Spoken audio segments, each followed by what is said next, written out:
My name is Emily, and for most of my life, I believed my mother abandoned me. I was 11 when she disappeared. That morning looked exactly like every other school morning. She was standing in the kitchen, making coffee while I searched for a worksheet I was supposed to bring to class. I remember being annoyed because she kept reminding me not to forget it. By that evening, she was gone. Nobody found a note. Nobody got a phone call. My father sat me down at the kitchen table and told me she had left. According to him, she packed a bag while I was at school and decided she didn't want a family anymore. People accepted that explanation surprisingly fast. After a few months, nobody in town mentioned her name unless I brought it up first. Eventually, I stopped bringing it up. My father raised me alone after that. He paid the bills, showed up to school events, fixed things around the house, and did everything that looked normal from the outside. Whenever I asked about my mother, though, the answer never changed. She chose to leave us. More than 20 years passed before I found anything that made me question that story. My father died when I was 34. After the funeral, I spent several weekends cleaning out the house before putting it on the market. Most of it was exactly what you'd expect: boxes of receipts, rusted tools, old manuals for appliances we hadn't owned in years. The last room I tackled was the garage.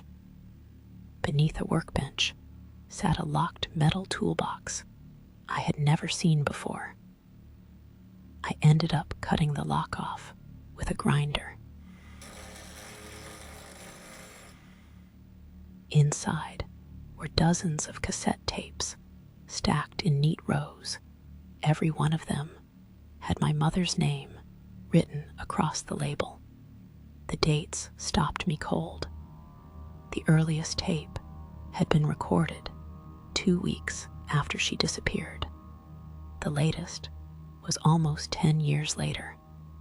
Underneath them sat a notebook in my father's handwriting.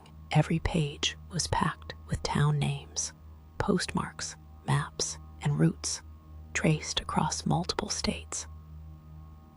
I remember sitting on the garage floor, turning pages for nearly an hour without understanding what I was looking at. Then I found an old cassette player in the same box and pressed play.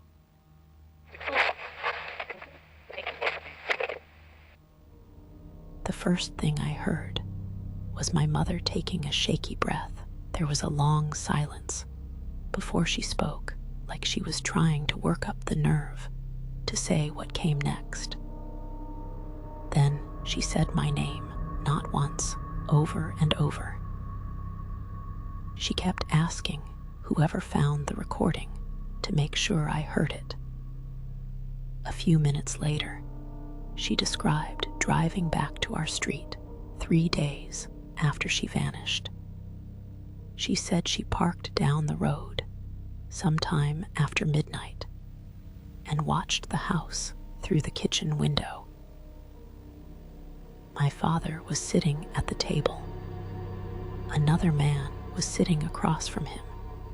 She didn't know who he was. She said she got out of the car twice and walked halfway up the driveway before turning back. The tape ended before she explained why. I listened to another one, then another. By sunrise, I had covered the garage floor with cassette cases and notebook pages. The recordings never sounded rehearsed. Some were made in motel rooms.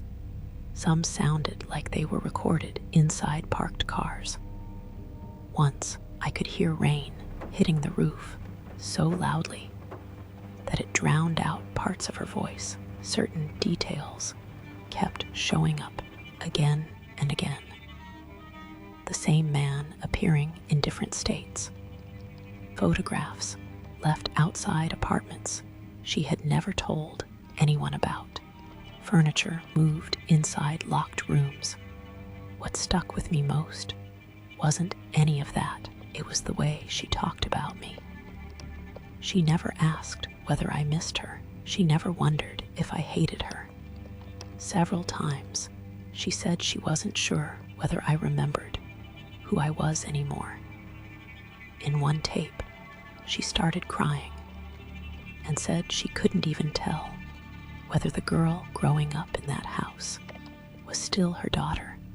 Every time she got close to explaining what happened before she vanished, she'd stop. You could hear papers moving around. Sometimes she'd whisper something under her breath, then she'd change the subject entirely. The final tape sounded different from the rest. Her voice wasn't shaking anymore. It sounded tired, the kind of tired that settles into somebody after carrying the same fear for years. She said she'd finally figured out what happened. Then she gave me an address and immediately told me never to go there. Before ending the recording, she said something that I still hear when I'm trying to fall asleep. She said, "If you're hearing this, then you're not the person they're afraid of. You're the person they made afterward." 2 days later, I drove to the address. It led to a cemetery 3 hours away. I found the grave almost immediately. The headstone carried my full name. The birth date was mine. The death date wasn't. According to the marker, Emily died the same day my mother disappeared. A second marker stood beside it. It carried my mother's name, but no death date. The cemetery office eventually confirmed the plot had been purchased decades earlier, and that her death only existed on paperwork. Nothing had ever been buried there. I hired a private investigator after that. Several weeks later, he asked to meet me in person. He spread copies of records across a table and walked me through them one by one.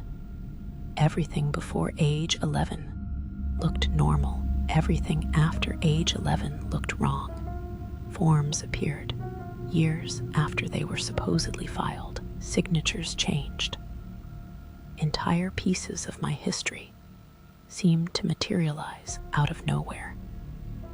Before we left, he said something that followed me home. Officially, the real Emily disappeared when she was 11 years old. The person sitting across from him existed because somebody spent decades building a new life on top of that disappearance. A few days later, I listened to the tapes again. During the first recording, my mother described the last morning she saw me. She mentioned dropping my red lunchbox onto the kitchen floor before leaving for work.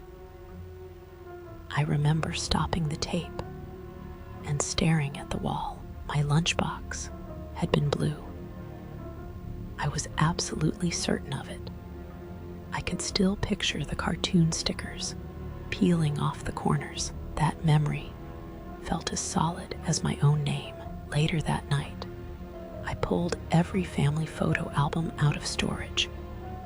In every single picture, I was carrying a red lunchbox, the same red lunchbox my mother described. I sat there until sunrise, turning pages back and forth, because I thought I was missing something. The blue lunchbox existed nowhere, except inside my head. These days, that bothers me more than the grave, the forged records, or the tapes. I can explain a lie. I can explain fake paperwork. I don't know how to explain a memory that never happened.